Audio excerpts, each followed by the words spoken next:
ปิ้งนกครับปิ้งนกเขาอาหารแมลงก็มันไม่ทันไหนไหนมันนะฮะทางปีเนาะตำมะเขือเด้อ มะเขือ ตำมะเขือเด้อพี่น้องเด้อตำมะเขือปิ้ง ปิ้ง ตัดปลา อืม ปิ้งนกข้าวหูใหญ่หันตะแหลงเลยตะเย็นเลยท่านเถาะ ดุก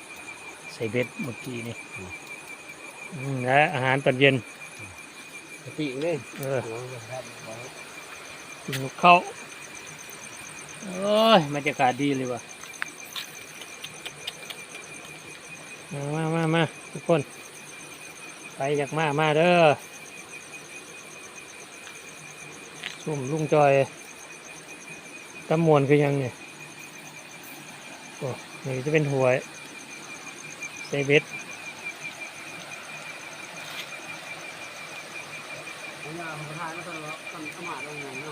ฮะ